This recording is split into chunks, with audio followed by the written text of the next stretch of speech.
Hey, this is Royce Hall with the Wealth Science Podcast. I'm joined today by Stony, Grunow. Good to have you with Breadwinner. Good to have you today. It's a real pleasure. Thank you so much. Thank you. Well, why don't you tell us a little bit about Breadwinner? We like to explore on the Wealth Science Podcast the things that are going on in the financial industry, and you're sort of related to that. So I'd love to hear what you all are doing at Breadwinner. Awesome.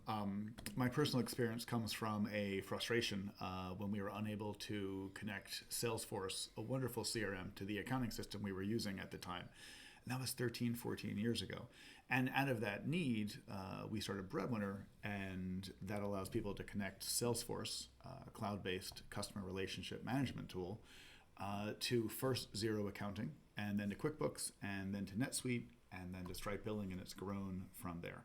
So we kind of live in this space where people have their customers, the potential customers, on one silo. They have their financial data on another, and we help their business just run better, more effectively, more efficiently, less errors, less time wasted copying and pasting. Awesome. So one of the things that I like to ask people about, obviously there's a lot of benefit to automating those steps. I'm in the Salesforce world, so, it's like, oh man, can we automate as much as possible, simplify things as much as possible? And as a salesperson, kind of streamlining the sale to the invoice and all that, there's a lot of value there. But we were kind of talking before this podcast about your personal passion around the growth of wealth and the wealth, the changes in wealth that you've seen even in your own company. Can you tell us about that a little bit? Sure. So I mentioned that we had this need 13, 14 years ago, and that was when I was with a nonprofit, Third Sector IT in London. And that was an amazing experience. We were not directly helping people, but we were trying to facilitate the charities that were going out there and doing great work. And, it's an amazing industry. There's a lot of pros and cons. And I left it perhaps less interested in the nonprofit world and more interested in the for-profit world. And one of the things that's been amazing for me to watch is seeing some of the developers in India who we work with, seeing their financial growth in ways that I think is hard, at least, as a Westerner living in America or England, to initially conceive of. So as a background, we will, and I didn't even know these numbers when we initially hired some of these people because they come through contractors, and the final numbers that are paid to the staff are not even clear to us. It was only talking to the staff after we were working with them. So as someone living in India, you might get an engineering or electronics degree and get picked up by a developer shop, as they're often called. And your job will be writing code, often for offshore companies, in America or Europe or any other country. And when they first get out of college, their salary is incredibly low. It'll be about $200 a month. And that'll be what they'll be paid as presumably a decent college graduate with some hopeful, skills that they learned in college. So for us, $200 a month certainly does not sound like a lot. And they will usually be living in what they call a hostel. We can think of this almost as a dorm room for professionals. Okay. That'll be $60, $70 a month, and that'll often supply their food. And then out of that, there's $100+ and some of which they might even send home. I'm thinking of one developer in particular. He hasn't given me permission to kind of share any details, so I'll keep him anonymous.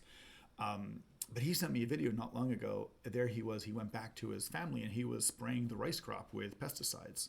So that's what he did on the weekends. And I asked him more. I was like, well, what's it like for your family? How much will they make? And he said, it's really tough. He says, my father and mother are illiterate. They never had any formal schooling. And they'll be making about $2,000 a year. He, of course, gave me the rupees amount, but I looked it up on Google, and it's about $2,000 a year will be their final salary or their final, profit, from farming. And that's an incredibly small number. And then their son, at the age of 21, 22, is about making that same amount in a big city. And it just went from there. And what we've seen is that within maybe 3 to 5, sometimes a bit more, they'll be up to often $800, even $1,000 a month. And then we're dealing with these 25-year-old kids making sometimes if they're very good and they rise to the ranks quickly, 5, if not 10 times the amount as much money as their parents would. So all of a sudden they will be support. Another guy I know, I believe his brother lost his wife, and then there was another issue with a death in the family, and there was more complications. So an incredibly stand-up guy. He was supporting, I believe, 3 individual households in his family, plus himself out of a salary. And so what you start to look at is you start to look at this kind of economic empowerment and skills, very far away from how many Louis Vuitton bags. I don't even know what you're supposed to buy with your money when you're wealthy, but I believe I've heard someone mention Louis Vuitton bags. This is what has fascinated me so much about wealth, is that, for someone in, a rural community in India who can send their kid to a good school and they get a good job in a city, and actually now after post-COVID, a lot of them are back home again because work has gone remote and some of them have stayed. But you get the situation where they can genuinely support the education and medical and housing needs of multiple family members. And it's been fascinating to watch them go through this transformation. And I can't even imagine what it's going to be like for their generation. That's pretty amazing. I think about my own family history. My grandfather was a farmer. Okay. And his dad was a farmer. My dad grew up on a farm, but he got a job at a local factory, and that's kind of how he paid for my family and provided for us. My mom went back to school when I was really young and got a double major in biology and chemistry and got a pharmaceutical sales job. Okay.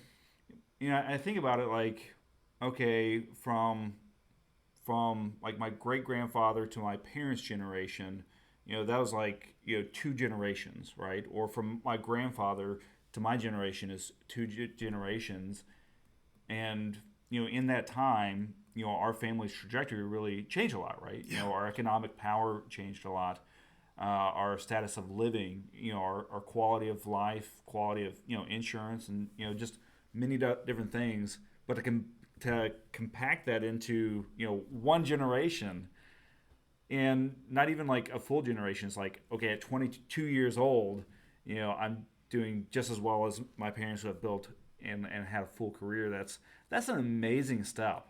And I have to think that like that changes the direction of the family very rapidly. And that's just fascinating. And that's awesome that you get to be a part of that. Yeah, it has been amazing to watch it. And one of the things I personally like is the change to empowerment, particularly among women. So we've had 2 of the female members on our team have had parents object to marriages because of, I believe it's pronounced caste. I apologize, I should know more, but in India I think you have 5 castes, and the groom was not of the right, whatever that is, caste, and the parents objected. And in one of the situations, they objected so firmly that they took away her cell phone and told her she was not allowed to contact the person anymore. And I don't think there was ever any physical force, but I guess I would almost describe it as like emotional blackmail or emotional kidnapping. And it was incredibly difficult for her. And she almost had to choose between her family and her husband, who I think she had even married in secret, and the parents were pushing her to annul. And it was very, very complicated. We were trying to kind of bring her back into the fold to keep her employed. And this is one of the nice things, is that her salary would have allowed her to live, independently without any family pressure. And eventually it worked out, but she was kind of gone and missing in action for 7 months. We ended up having another female developer have a similar problem. Apparently she learned from the first story, so she had a second backup phone. So now we kind of jokingly have a rule that if you are, a developer and you start dating and, for whatever reason your parents might not approve, get the backup phone ahead of time, because this was used to call her fiance, who kind of came and picked her up from her parents' house at 3 a.m. one night. And they were able to go off and get married in kind of secret. And then the parents didn't have too much of a choice but to accept. But but it's fascinating the level of which, that autonomy of women to choose their spouses regardless of, outside social pressures, I think comes in part from their salary. Mm-hmm. If they were not making any money and couldn't afford various things or couldn't afford an apartment, but all of a sudden they are fully, or they have the potential to be fully functioning, independent, autonomous in their young 20s on a good salary. And that to me was also one of the most amazing things, is to watch these women who, in another generation might not have gotten to make that choice. So it's been strange, or maybe not strange, but I guess it's against the narrative that, you're running a boring, I don't want to call it boring, but hey, we sync invoices. Let's not say we're the next Facebook or WhatsApp. But here we are running a tech company, and the output is individuals paying for the healthcare and education of their family members. The output is women who are able to, select their own spouse external of this incredible family pressure. And that's really made me happy. So I've kind of enjoyed seeing the impact of wealth on human lives in a way that perhaps isn't as always visible. Here we are in beautiful King of Prussia next to an amazing mall. And I'm glad we all get to the mall. That's great. It's great to be able to buy what you need. But when you start looking at that Maslow's hierarchy of needs, how wealth makes an impact on people at the lower levels is just amazing. That is amazing, and that's why I like to ask about kind of your passions for the industry, because as you said, okay, you're doing fairly mundane tasks, right? And in the Salesforce world that that I work in, it's like, okay, can we put a new field on an object? Like, okay, is that maybe some of the people I work with are like get up in every morning to put fields on objects, but it's like, okay, that's fairly mundane stuff, but it's like, what significance does that have in the world? And being able to have financial freedom brings about other sorts of freedom, yes. Right? And it's amazing just to think, okay, in say another 40 years, that coworker that you have, she has a daughter, and that daughter has a daughter. What is that person's life going to look like?